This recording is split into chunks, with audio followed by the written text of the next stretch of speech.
La première notion qu'on va aborder cette leçon, c'est les opérateurs de comparaison. Donc, cette notion-là va nous servir également quand on va parler des tests logiques et des fonctions aussi. Donc, c'est à la base des deux autres notions, fait qu'il faut quand même bien les comprendre. Donc, un peu comme en programmation, on est capable de faire des expressions qui vont retourner false or true. Donc, en Excel aussi, c'est possible de pouvoir le faire avec les opérateurs de comparaison. Donc, c'est pas les mêmes symboles qu'en programmation, comme par exemple, généralement, on va utiliser le égal égal pour comparer quelque chose à gauche avec quelque chose à droite si on est en C# comme dans le cours de programmation 1. Ici, c'est simplement utiliser le symbole égal. Donc, par exemple, si je veux savoir est-ce que le nombre 1 qui est ici, c'est la même chose que le nombre 2 qui est marqué ici. Qu'est-ce que je peux faire dans cette cellule-là? Je peux mettre un égal au début pour dire à Excel, utilise ton super cerveau pour résoudre l'équation qui va être à droite du égal. Et là, je peux mettre ma formule. Donc, je peux dire la cellule contenant le nombre 1, est-ce que c'est égal à la cellule contenant le nombre 2? Donc, je fais entrer, puis ça me donne un vrai ou un faux. Fait que si tu as la version anglaise ou française, ça va s'afficher automatiquement faux ou false. Et je peux faire la même chose pour les ongles, donc pour les autres. Donc, je peux mettre est-ce que le nombre 1 est plus grand que le nombre 2? Là, ça va me dire que c'est faux. Est-ce que le nombre 2 est plus petit que le nombre 3? C'est faux à cause qu'ils sont égales. Donc, est-ce que le nombre 2 est plus grand ou égal au nombre 3? Fait que c'est vrai, c'est le même chiffre. Après ça, je peux aller vérifier est-ce que le nombre 2 est inférieur ou égal au nombre 3. Fait que là, ça va donner vrai. Et le dernier, est-ce que le nombre 2 est différent du nombre 3? Donc, ça devrait donner faux, qu'ils sont égales. Fait que je peux dire est-ce que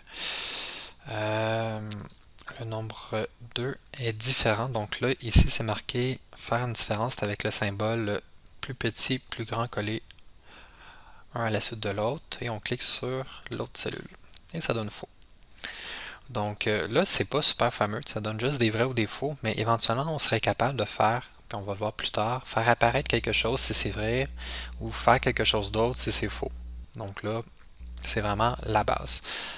Si vous voulez avoir plus d'informations sur les opérateurs de comparaison, il y a le lien ici qui est utilisable. Sinon, on va tout de suite passer à la prochaine notion dans l'autre onglet qui est les tests logiques.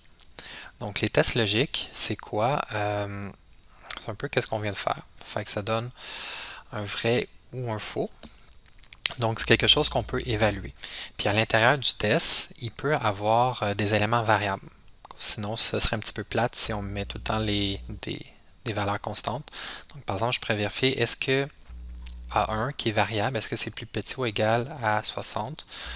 Là, une certaine situation, ça peut donner vrai, un autre, ça peut donner faux.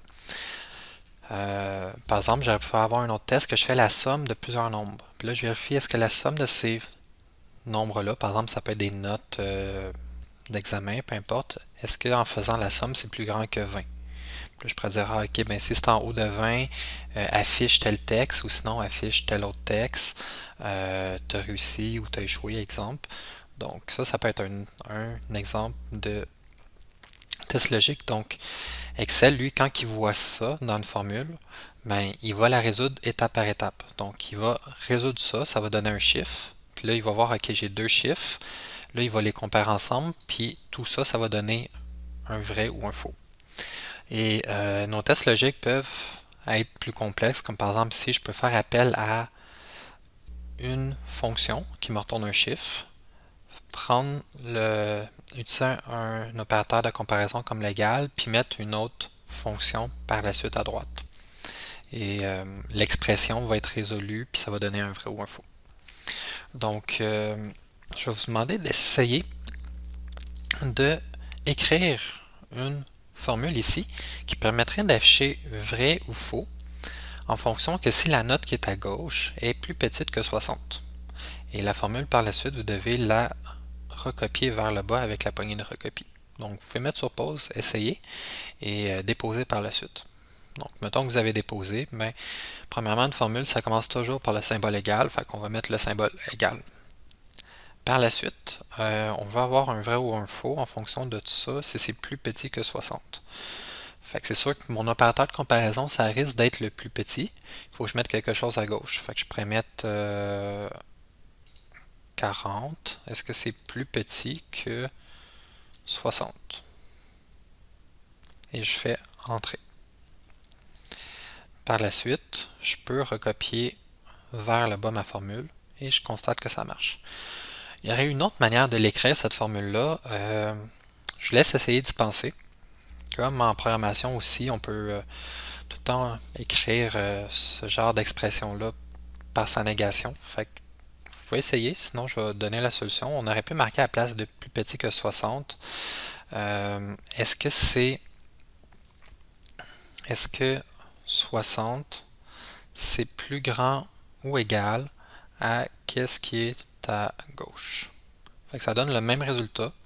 C'est juste qu'on a inversé ce qui était à gauche et à droite de l'opérateur et en même temps on a changé l'opérateur de comparaison pour son contraire. Et ça fonctionne. Donc, c'est juste pour vous montrer qu'on pouvait l'écrire de deux manières. Généralement, on l'écrit de la manière la plus simple à la relire par la suite, c'est plus le fun quand on relie les formules. Bon, ici, le suivant, je vais vous demander d'essayer de créer des formules qui vont permettre de représenter les différentes propositions qui sont ici. Donc, il faut que tu affiches vrai ou faux selon si la moyenne des nombres est plus grande que 55. Donc, tu as trois nombres ici. Si tu fais la moyenne, est-ce que c'est plus grand que 55? Est-ce que le premier nombre est plus grand que le troisième? Donc ici, tu devrais te rendre compte que ça donnerait faux. Concernant la moyenne aussi, ça devrait te donner faux parce que c'est 55 piles. Puis on te demande seulement si c'est plus grand.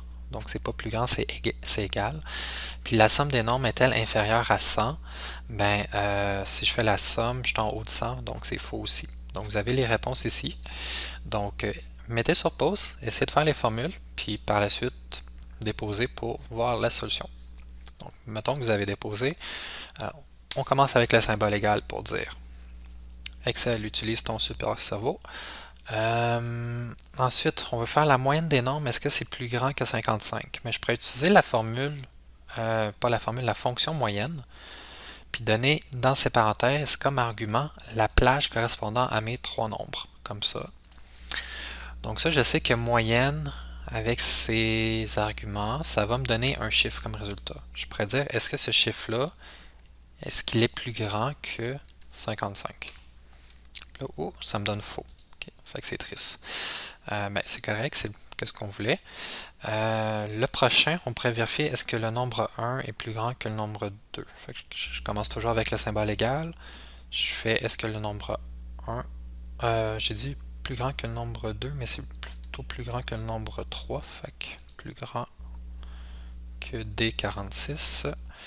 C'est faux. Et le dernier, on veut vérifier si la somme des trois nombres, comme ça, est inférieure à 100.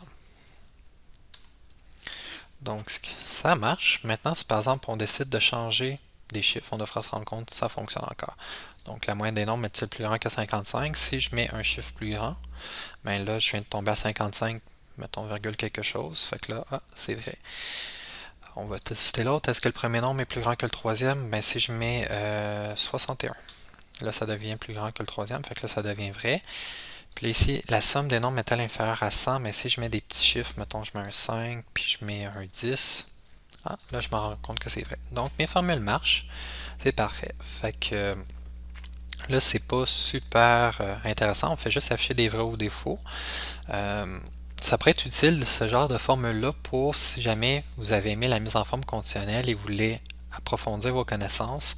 C'est possible de mettre nos propres formules qui donnent vrai ou faux pour arriver à mettre la couleur ou de la mise en forme à certaines cellules au lieu des différentes options qui sont définies ici. Fait que si un jour ça t'intéresse d'apprendre ça un peu plus loin, comme notion intéressante, ça peut être le fun. Sinon, on va s'en servir pour la prochaine notion qui va être les fonctions si.